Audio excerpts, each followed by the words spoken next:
Hello दोस्तों, स्वागत है एक बार आपका फिर आपके अपने चैनल रामसर स्टडी पॉइंट पर। मेरा नाम है जितेंद्र यादव और हम अनुपात और समानुपात पढ़ रहे हैं। तो आई होप इससे पहले की सारी क्लासेस आपने देखी होंगी और सारी समझ में आ गई होंगी, क्योंकि मैं आपको बिल्कुल बेसिक से एकदम हर चीज़ क्लियर करके पढ़ाता हूं। तो आई होप आपको वो सारी क्लासेस समझ में आई होंगी। अगर आप इस चैनल पर नए हैं तो प्लीज़ लाइक शेयर सब्सक्राइब जरूर कर दें। तो चलिए स्टार्ट करते हैं आज का सेशन बिना किसी देरी के। तो जैसे हमें पहला क्वेश्चन दिया हुआ है कि एक स्कूल के 132 परीक्षार्थियों में से सफल और असफल छात्रों का जो अनुपात है वो 9:2 है। तो हमें पता चल गया कि जो पास हैं और जो फेल हैं उनका रेशियो है 9:2। तो आपको ये भी पता है कि टोटल जो छात्र हैं वो कितने हैं, 132 हैं। तो आपने कहा मेरे हिसाब से तो 11 आ रहे हैं। क्वेश्चन ने बोला है 132 है। तो देखो अगर मैं इसे डिवाइड करूँ, एक रेशियो की वैल्यू निकालूं, मेरे हिसाब से 11, क्वेश्चन के हिसाब से 132, तो ये 12 गुना है। तो यानी कि जो फेल स्टूडेंट्स होंगे वो 24 होंगे। होंगे या नहीं होंगे, क्योंकि हम मल्टीप्लाई करने हैं 12 की इसमें। और अगर मैं यहाँ पर भी 12 की मल्टीप्लाई करूँ तो 12 निम्मा 108, यानी कि 108 स्टूडेंट्स पास होंगे तो 24 स्टूडेंट्स फेल होंगे 132 स्टूडेंट्स में से। आगे हमसे क्वेश्चन में बोला है यदि 4 छात्र और उत्तीर्ण हो जाते, देखो 4 छात्र और उत्तीर्ण हो रहे हैं तो उनका अनुपात क्या हो जाएगा। तो मुझे बताना है कि पास और फेल का रेशियो क्या होगा अगर 4 छात्र और उत्तीर्ण हो जाते हैं। तो मैंने कहा देखो अगर 4 छात्र उत्तीर्ण होंगे तो 4 छात्र होंगे तो इस फेल में से ही, यानी कि 4 जब वो इधर बढ़ेंगे तो इधर से 4 कम हो जाएंगे। तो आपको पता है कि इधर 20 बचे जाएंगे। बचेंगे नहीं बचेंगे भाई, पहले 24 छात्र थे जो फेल थे, अभी 4 कम हो जाएंगे। क्यों कम हो जाएंगे? क्योंकि इसी में से तो पास होंगे। ऐसा थोड़ी कि अलग से छात्र परीक्षा दे रहे हैं। तो ये 24 छात्र फेल थे, इसमें से 4 और पास हो गए भाई। तो अब यहाँ पर कितने हो जाएंगे? आपने कहा 112, तो हम 5 से काट लेंगे, 4 से काट लो, 4 पंजे 20 और ये 4 से कट जाएगा, 4 दूनी 8 और 4 अट्ठे 32, यानी कि 28:5 जो होगा वो आपका क्या आ जाएगा? आंसर आ जाएगा। तो देखो कितना सिंपल है क्वेश्चन को करना। बस आपको एक बात यहाँ पर याद रखनी थी, बच्चे क्या करते हैं डायरेक्ट इसमें 4 जोड़ देते हैं 112 और यहाँ पर 24 का रेशियो निकालने की कोशिश करते हैं। जबकि आपको ये बात समझनी पड़ेगी कि अगर छात्र यहाँ से पास हो रहे हैं तो वो फेल में से पास होंगे, अलग से कहाँ से हो रहे हैं? क्योंकि टोटल 132 छात्रों ने ही परीक्षा दी है। ऐसा थोड़ी कि और 4 लोग थे यहाँ पर जो पास हो गए। तो आपको पता है कि 24 उस समय फेल थे तो अभी 20 फेल हो जाएंगे क्योंकि 4 और पास हो गए। तो बस इतना सा आपको ध्यान रखना था। आई होप आपको ये क्वेश्चन क्लियर हो गया होगा। अगला क्वेश्चन और देखते हैं। तो जो अगला क्वेश्चन है हमारे पास वो ये है कि एक रेजिमेंट में युद्ध से पहले ऑफिसर और जवानों का जो अनुपात है वो 3:31 है। तो जो कुछ ऑफिसर हैं, ठीक है, और कुछ सोल्जर हैं, इनका जो अनुपात है वो कितना है? 3:31 हमारे पास दिया हुआ है। ये युद्ध से पहले की स्थिति है कि जब, कहने का मतलब यह है कि 31 सोल्जरों पर यानी कि जवानों पर कुल 3 ऑफिसर हैं। अब मुझे ये पता चल गया ये युद्ध से पहले की बात बोली गई है। आगे बोला है यदि 6 ऑफिसर और 24 जवान शहीद हो जाते हैं तो उनका अनुपात 1:13 हो जाता है। देखो शहीद हो गए, ये 1 अनुपात कितना हो जाता है? 13, यानी कि अब 13 पर सिर्फ एक ही ऑफिसर बचता है युद्ध के बाद। तो हमसे पूछा है तो युद्ध से पहले कितने जवान थे? हमसे पूछा है जवानों की संख्या। 6 ऑफिसर और 22 जवान आपके शहीद हुए हैं। तो देखो आपको पता है कि 6 ऑफिसर अगर शहीद हुए हैं तो हम लड़ाई कंसेप्ट की बात करते हैं, ऑफिसर कम हुए हैं तो माइनस होगा, 22 जवान कम हुए हैं तब भी माइनस आएगा। लेकिन इस माइनस से ये माइनस कट जाएगा, इसका कोई फर्क नहीं पड़ने वाला है। तो आपका हो जाएगा 13 तियां 39 और यहाँ 31 ही कम 31, इसका अंतर करते हैं, इक्वल किसके रखते हैं? आपको पता है कि 22 ही कम 22 और 13 छिंग 78। तो 78 में से आपको क्या करना है? -22। देखो ऐसा कुछ नहीं है कि पहले आपको 22 लिखना है, यहाँ 78, यहाँ पर माइनस आने से कोई फर्क नहीं पड़ने वाला आपको। तो आपने कहा यहाँ बचेगा 8 और यहाँ कितना बचेगा? आपने कहा 6 56। तो एक रेशियो की वैल्यू कितनी आ गई? आपने कहा 7। अगर एक रेशियो की वैल्यू 7 है तो हमसे पूछा युद्ध से पहले जवानों की संख्या। तो युद्ध से पहले जवानों की संख्या कितनी थी? 31 रेशियो। अगर एक की वैल्यू 7 है तो 31 की मल्टीप्लाई कर देंगे, तो 7 एकम 7 और ये 7 तियां 21, तो 217 उस समय क्या होंगे? जवान होंगे। अगर हमसे ये पूछ लेता 7 तियां 21 ऑफिसर होंगे। तो देखो कितना सिंपल है अगर आप इसे लड़ाई कंसेप्ट से करते हैं, वरना हमें इसमें क्या करना पड़ता है? एक्स मानना पड़ता। देखो एक्स से कैसे इस क्वेश्चन को करते, मैं कहता कि पहले ऑफिसर 3x और सोल्जर्स कितने हैं? 31x हो गए। हमसे बोला जाता कि 6 ऑफिसर शहीद हो गए तो मैं कहता 3x में से 6x घटेगा, 31 में से 22 घट जाएगा और हम उसको रख देते 1:13 के बराबर। तो हमें इतना सब करने की जरूरत नहीं है, इस कंसेप्ट को फॉलो करें, आराम से आप सारे क्वेश्चंस को कर पाएंगे। तो आई होप आपको क्लियर रहा होगा। तो नेक्स्ट क्वेश्चन की ओर चलते हैं। तो जो अगला क्वेश्चन है हमारे पास वो ये है कि एक पुस्तकालय में कहानियों की पुस्तकों व अन्य पुस्तकों का जो अनुपात है वो 7:2 है। देखो यहाँ पर कहानी की पुस्तकें हैं, कहानियाँ कहानियों की लिख लो, कहानियों की पुस्तक है, और इधर है अन्य पुस्तकें। तो हमसे बोला हुआ है इसमें जो कहानी की पुस्तकें हैं और अन्य पुस्तकों का जो अनुपात हमें दिया हुआ है वो कितना दिया हुआ है, 7:2, यानी कि 7 कहानी की पुस्तकें हैं तो 2 अन्य पुस्तकें हैं। ठीक है, इतनी बात समझ में आ गई आपको। आगे हमसे बोला है उनमें से 1552 कहानियां की पुस्तकें हैं, तो इसमें कितनी पुस्तकें हैं, 1552 कहानी की पुस्तकें हैं, 1512 सॉरी 52 नहीं 1512 कहानी की पुस्तकें हैं। तो आपको अगर 7 की वैल्यू दे रखी है, करते हैं अभी है ना, इसको बात भी करेंगे। यहाँ पर हम क्यों निकालने, पहले अन्य पुस्तकें, पहले क्वेश्चन की बात कर लेते हैं। आगे हमसे क्या बोला हुआ है, बोला है कुछ और कहानी की पुस्तकों का संग्रह किए जाने पर, देखो कहानी की कुछ और पुस्तकें आ गई जाने पर ही उक्त अनुपात 15:4 हो जाता है। तो यह अनुपात अब 15:4 कितना हो गया, आपने कहा 4 हो जाता है। तो अगर 15:4 हो जाता है तो हमसे क्या बोला हुआ है इस क्वेश्चन में, तो हमसे बोला है भाई तो बताओ कहानियों की और कितनी पुस्तकों का संग्रह किया गया। तो एक बात आप मुझे बताओ, एक बात हम यहाँ पर ये बात करते हैं कि भाई 1552 जो थी वो क्या थी, आपकी कहानियों की पुस्तकें थी, तो मिलाई गई तो कहानी की पुस्तकें हैं, ऐसा थोड़ी कि अन्य पुस्तकें आपकी यहाँ पर मिलाई गई। तो आप कहेंगे नहीं मिलाई गई, यानी कि अन्य पुस्तकें कांस्टेंट थी। तो यहाँ पर रेशियो अगर बदल गया है कि भाई पहले 2 थी अभी 4 कैसे हो गई, हमने तो कोई पुस्तक मिलाई नहीं अन्य, हमने तो सिर्फ कहानी की पुस्तकें और लेके आए, क्योंकि इस क्वेश्चन में बोला हुआ है कि कहानी की पुस्तकों का और संग्रह किया गया, यानी कि अन्य पुस्तकें तो पहले भी 2 थी तो अभी भी 2 होनी चाहिए थी। तो देखो मैं इसे तो नहीं काट सकता, लेकिन मैं इसमें रेशियो बराबर करने के लिए क्या 2 की मल्टीप्लाई नहीं कर सकता, तो मैं ये कह सकता हूँ ये 14 हो जाएगा। पहले जो कहानियों की पुस्तकें रही होंगी वो 14, तो अन्य पुस्तकें कितनी रही होंगी, 4। तो आपको पता है क्योंकि अब ये भी 4 है इस समय, तो इस समय ये 15 हो गई, यानी कि एक रेशियो को इसमें मिलाया गया है ना। मैं कहूंगा कि भाई पहले किताबें कितनी रही होंगी कहानी की, 14, तो अन्य पुस्तकें 4 थी। अभी अन्य पुस्तकें 4 ही हैं क्योंकि नहीं मिलाई गई है, लेकिन कहानी की 15 पुस्तकें हो गई तो एक पुस्तक और मिलाई गई। तो मैं कहूंगा कि भाई देखो पहले मेरे हिसाब से कितनी थी, 1552, तो 14 की वैल्यू मेरे पास कितनी है, आपने कहा 1512, 52 नहीं सॉरी 12। तो मैंने कहा ये कितनी बार डिवाइड हो जाएगा, आपने कहा देखो एक बार अगर हम 14 कम 14 करें है ना, तो आपका बचा कितना, आपने कहा 11। तो 14 से ये कितनी बार चले जाएगा, भागी कर लेते हैं। तो आपका हो जाएगा 14 कम 14, बचा आपका 1, तो ये भाग नहीं जाने वाला, तो हमने क्या कर लिया, 0 लगा कर उतार लिया 2। तो 14 सत्ते 112 होता है, कितना होता है, 14 सत्ते 112, 14 सत्ते 128 होता है। तो 14 128 होता है, सॉरी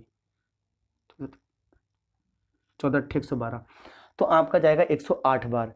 तो 14 से अगर मैं इसे डिवाइड करूंगा तो ये कितनी बार जाएगा, आपने कहा 108 बार चला जाएगा, यानी कि एक रेशियो की वैल्यू कितनी आ गई, 108। और आपको पता है कि यहाँ पर पुस्तक कितनी मिलाई गई, आपने कहा एक रेशियो ही मिलाई गई हैं। तो मैं इस क्वेश्चन में ये कह सकता हूँ कि जो कहानी की और पुस्तकें मिलाई गई हैं वो कितनी मिलाई गई हैं, 108। अगर इसने पूछ लिया होता कि भाई पुस्तकें मिलाने के बाद यहाँ पर कहानी की पुस्तकों की संख्या कितनी हो जाती, तो आपको पता 1512 पहले है, 108 अभी हम और जोड़ देंगे, तो आपका आंसर आ जाएगा कि मिलाने के बाद कहानी की पुस्तकें कितनी हो जाती हैं। तो कितना सिंपल क्वेश्चन है, बस आपको एक बात याद रखनी है कि ये बराबर नहीं है। कुछ लोग क्या करेंगे 15 की वैल्यू 1512 मान लेंगे, ऐसा नहीं है।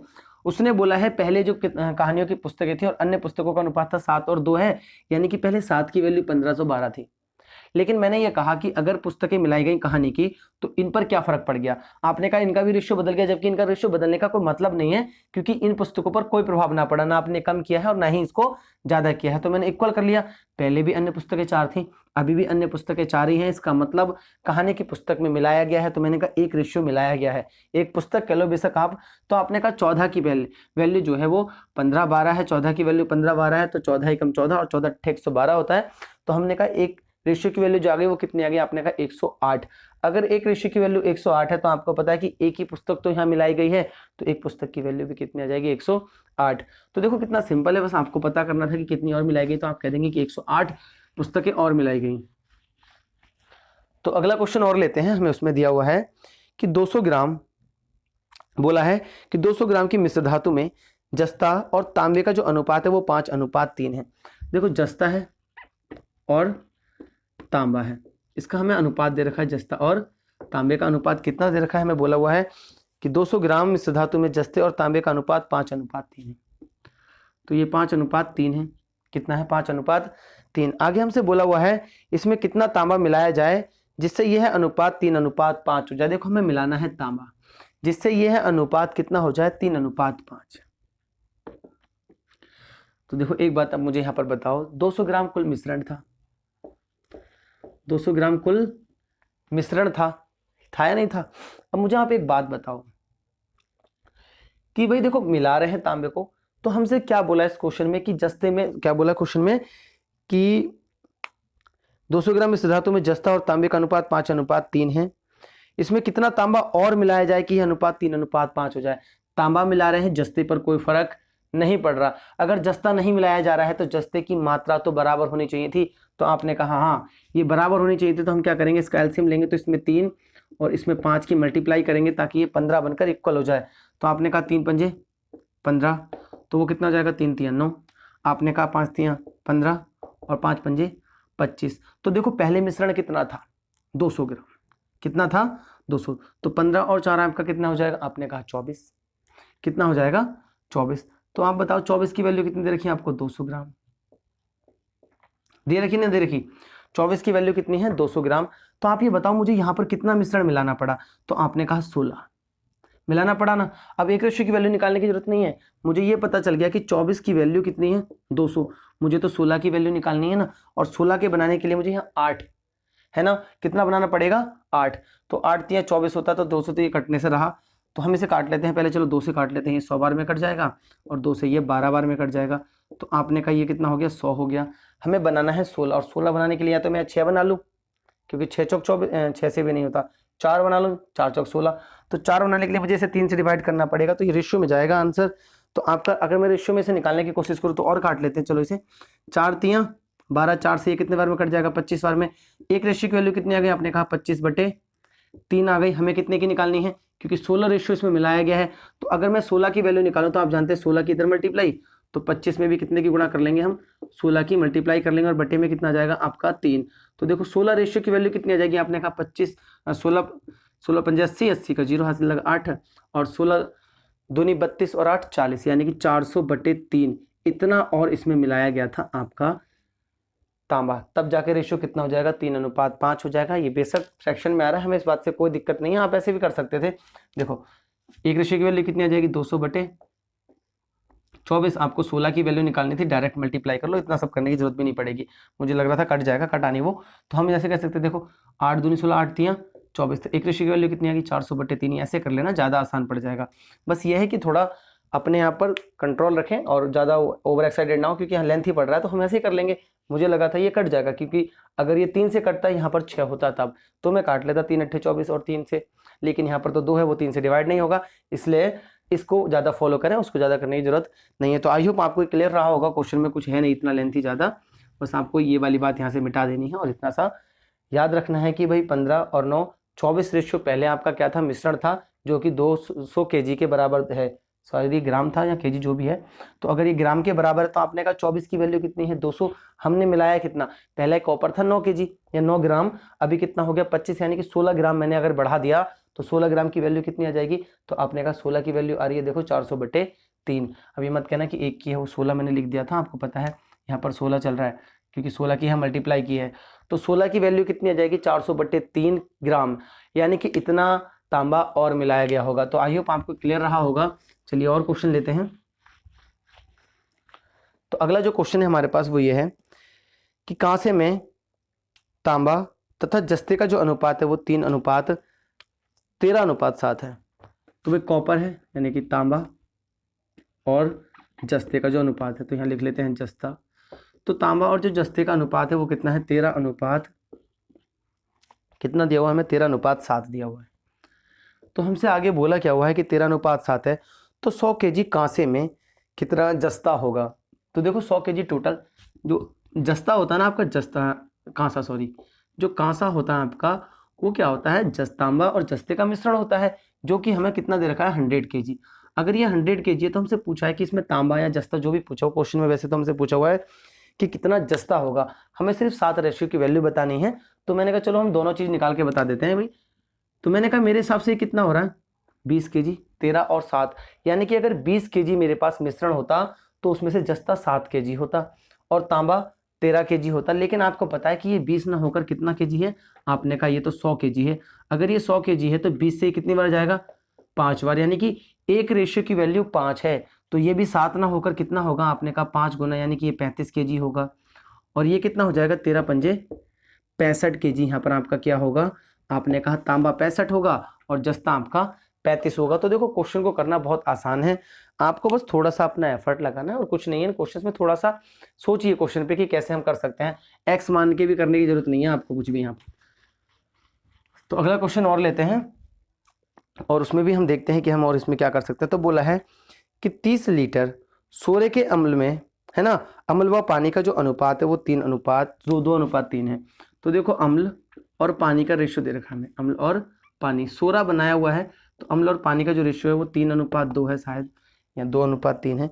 तो हमें 2:3 दे रखा है, कितना दे रखा है, 2:3 है। तो देखो एक सोरा बनाया हुआ है इन दोनों से मिलकर, तो सोरा बोला हुआ है इसमें सोरा, कि सोरे के जो अम्ल है उसमें अम्ल और पानी का जो अनुपात है वो 2:3 का है, जो कि 30 लीटर सोरा है। आपके पास कितना है, आपने कहा 30 लीटर है,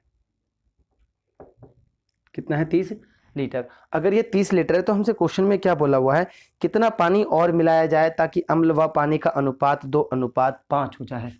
तो कितना पानी और मिलाया जाए, देखिए याद रखिए पानी मिला रहे हैं अम्ल नहीं, तो 2 कितना हो जाए, आपने कहा 5 हो जाए, तो 2:5 हो जाए। तो आपको पता है कि यहाँ पर जो अम्ल है ना वो फिक्स था, क्योंकि आपने पानी मिलाया, क्वेश्चन में बोला है पानी मिलाया जाए। तो आपको पता है कि 3 और 2 5 लीटर अगर वो था मिश्रण, आपका कितना था, 5 लीटर मिश्रण था, तो उसमें 3 लीटर पानी था और 2 लीटर आपका क्या था, अम्ल। अब मैंने यहाँ पर बराबर क्यों नहीं किया, यहाँ ऑलरेडी बराबर था, देखो अम्ल पहले भी 2 लीटर रहा होगा, अभी भी 2 लीटर है, बस पानी पहले 3 लीटर था, अभी 5 लीटर है, कितना लीटर बढ़ गया, आपने कहा 2 लीटर बढ़ गया। आपको पता है कि मेरे पास 5 लीटर ना होकर ये कितना है, आपने कहा ये तो 30 लीटर है। अगर ये 30 लीटर है तो आपको पता है एक रेशियो की वैल्यू कितनी आ गई, 6। अगर एक की वैल्यू 6 है, आपको पता है कि हमने कितना मिलाया है, 2 रेशियो, तो अगर मैं 2 की निकालूंगा तो 12 लीटर आएगा या नहीं आएगा। तो बस आपका यही आंसर हो जाएगा कि हमने कितना पानी और मिलाना है, आपने कहा 12 लीटर पानी हमें और इसमें मिलाना पड़ेगा, तब जाके कहीं हमारा अनुपात कितना हो जाएगा, 2 और 5 का अनुपात हो जाएगा। तो फिर आराम से कर लेंगे आप इस क्वेश्चन को। हमसे ये नहीं पूछा कि अब पानी कितना हो जाएगा, वरना मैं कह देता कि भाई 5 6 30 तो पानी हो जाएगा और 6 दूनी 12 ये हो जाएगा। तो कितना सिंपल क्वेश्चन है, आप ऐसे सारे क्वेश्चंस को आप कर पाएंगे। तो एक और क्वेश्चन ऐसा देखते हैं।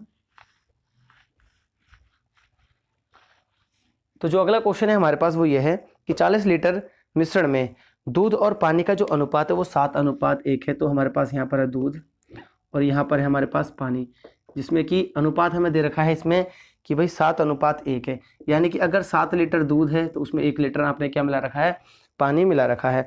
तो बोला है कि दूध और पानी का जो अनुपात है हमें वो 3:1 करने के लिए कितना पानी और मिलाया जाए। देखो पानी मिला रहे हैं तो 3 हमने क्या करना है, 1 करना है। कितना करना है, 3:1 करना है अगर, तो हमें कितना पानी और मिलाना पड़ेगा, दूध थोड़ी मिलाया। तो अगर दूध नहीं मिलाया तो दूध तो फिक्स था, ये क्या था आपका फिक्स्ड। अगर ये फिक्स्ड है तो यहाँ से 7 से है 3 कैसे हो गया, तो मैंने कहा मैं इक्वल कर लूंगा। इक्वल कब करूंगा, जब मैं इसमें 3 की मल्टीप्लाई करूँ और इसमें 7 की मल्टीप्लाई कर लूँ। तो मैंने कहा ये 7 3 21 और यहाँ पर कितना हो जाएगा 3। अब ये 21 और यहाँ पर कितना हो गया, आपने कहा ये हो गया 7। तो आप देखो कितना लीटर मैंने मिला दिया होगा, आपने कहा 4 लीटर। वृद्धि हुई ना पानी में, क्योंकि अगर दूध सेम है तो पानी बढ़ गया। तो आप ये बात बताओ मुझे, 21 और ये 3 कितना होता है, आपने कहा 24 होता है। कितना होता है 24। तो हमें कितना दिया हुआ है इसमें, हमें बोला हुआ है कि 40 लीटर मिश्रण में। तो अगर 40 दिया हुआ है तो मैंने कहा कि अगर मेरे को 40 लीटर दिया हुआ है तो मैंने भाई ऐसे कर लिया, चलो 40 लीटर मेरे पास मिश्रण है, तो अगर 24 की वैल्यू मेरे पास कितनी है, आपने कहा 40 है। तो हमें कितना बनाना है, आपने कहा हमें बनाना है 4। अगर मुझे 4 बनाना है तो ये 6 से जाएगा नहीं, डिवाइड आपको पता है। तो मैं यहाँ क्या कर लूँगा, मैं इसे डिवाइड कर लूँगा। तो मैंने इसे डिवाइड किया, 2 से कर लो, चलो ये 12 बार में, 2 से कितने बार में चला जाएगा 20 बार में, और 2 से कर लो ये 6 बार में, तो ये 10 बार में, और 2 से अगर हम कर लें तो ये 3 बार में, और ये 5 बार में चला जाएगा आपका। तो आपको पता है कि हमें बनाना है कितना, 4 लीटर। हमें कितना मिलाना है पानी, 4 लीटर। तो अगर 3 रेशियो की वैल्यू 5 है तो 1 रेशियो की वैल्यू कितनी आ जाएगी, 5/3। अगर 5/3 आ गई तो मुझे 4 की निकालनी है। अगर मैं 4 की निकालूंगा तो 5 × 20/3 लीटर मुझे पानी उसमें और मिलाना पड़ेगा। तो कितना सिंपल क्वेश्चन है, आप आसानी से इन क्वेश्चंस को कर पाएंगे और कोई आपको दिक्कत नहीं आएगी। तो 40/3 लीटर पानी आपको इसमें क्या करना पड़ेगा, और मिलाना पड़ेगा। तो आई होप आपको ये क्लियर हो गया होगा। देखो कितना सिंपल था भाई, पहले 7 लीटर दूध था, 1 लीटर पानी था, टोटल मिश्रण था 8, है ना। 8 की वैल्यू हमें कितनी दे रखी है, हमें बोला हुआ है 40। तो मैं निकाल सकता था, लेकिन आपको पता है कि यहाँ पर बराबर नहीं हो रहा, मिलाने के बाद बराबर थोड़ी हो रहा, तो मैंने कहा पहले मैं बराबर करूंगा। तो यानी कि अगर 24 लीटर टोटल मिश्रण होता है ना, तो 3 लीटर दूध और 21 लीटर उसमें क्या, सॉरी 21 लीटर दूध और 3 लीटर पानी था। लेकिन आपको पता है कि दूध तो मिलाया नहीं गया, लेकिन हमने क्या कर दिया, हमने मिला दिया भाई पानी 4 लीटर। तो मैंने कहा देखो 24 लीटर मेरे पास पहले मिश्रण था जो कि वैल्यू दे रखी है 40, तो मैंने इसे काट दिया 2 से 12 बार में, 2 से 20 बार में, फिर 2 से काटा, 2 से आप डायरेक्ट भी काट सकते थे, 4 छींग 24 और भी काट सकते थे, है ना। तो 8 से भी काट सकते थे, इसे 8 थियाँ 24 और 8 पंजे 40, है ना, वो जैसे मर्जी काट लो, उससे कोई दिक्कत नहीं है। तो मैंने कहा 3 रेशियो की वैल्यू हमारे पास 5 आ गई, तो 1 रेशियो की वैल्यू 5/3 है। आपको पता है कि आपने 4 रेशियो यानी कि 4 लीटर पानी आपने मिलाया है, तो 4 की वैल्यू कितनी हो जाएगी, सॉरी ये 20 होगा, 5 चौक 20/3, तो यहाँ पर आपका आंसर आएगा 20/3। तो कितना सिंपल है, इस क्वेश्चन में कुछ दिक्कत आपको आने वाले नहीं है, बस आपको थोड़ा सा क्या करना है, क्वेश्चंस को समझ के ही सारी चीज़ें सॉल्व करनी है। तो आई होप आपको ये क्लियर रहा होगा और आपको इसमें कोई दिक्कत आपको नहीं आई होगी। तो चलिए एक और क्वेश्चन लेते हैं। अगला क्वेश्चन हमारे पास सेम ही है कि 729 लीटर दूध और पानी का मिश्रण है, जिसमें दूध और पानी का जो अनुपात है वो 7 तो मिल्क और वाटर का जो अनुपात हमें दे रखा है वो 7:2 दे रखा है, ठीक है। कितना दे रखा है, 7:2। तो बोला कितना पानी और मिलाया जाए ताकि यह अनुपात 7:3 हो जाए। तो देखो 7:3 हो गया और मिला क्या रहे हम, वाटर। तो आपको पता है कि दूध फिक्स्ड था, तो देखो 7 और 7 था, तो इसका मतलब मुझे यहाँ इक्वल करने की कोई ज़रूरत नहीं है। तो मैंने कहा 7 और 2 9 लीटर मिश्रण होता अगर, तो 2 लीटर उसमें दूध और 7 लीटर आपका पानी होता। लेकिन आपको पता है ये 729 लीटर है, तो आपने कहा ये 9 8 72 और 9 1 9 81 लीटर है, यानी कि 1 रेशियो की वैल्यू कितनी है, आपने कहा 81 है। तो आप ये बताओ ने पानी कितना मिलाया, आपने कहा 1 रेशियो तो मिलाया आपने, क्योंकि 1 की वृद्धि हो गई। तो अगर 1 ही रेशियो की वैल्यू 81 है, तो आप आराम से कह देंगे कि मैंने 81 लीटर क्या कर दिया, पानी मिला दिया। अगर मैंने 81 लीटर पानी मिलाया है तो आपका आंसर भी कितना हो जाएगा, 81, क्योंकि हमसे ये तो पूछा कि कितना पानी और मिलाया जाए, तो मैंने कह दिया 81 लीटर पानी और मिलाया जाए। तो आई होप आपको ये क्लास समझ में आ गई होगी। कल कुछ और नए क्वेश्चंस आपके लिए लेकर आऊँगा जो कि इससे भी बेहतरीन क्वेश्चंस होंगे। तो चलिए मिलते हैं आपसे नेक्स्ट वीडियो में, और कल का कंसेप्ट आप जरूर देखिएगा क्योंकि कल कुछ हटके क्वेश्चंस मैं आपके लिए लेकर आऊँगा। तो चलिए मिलते हैं, बाय।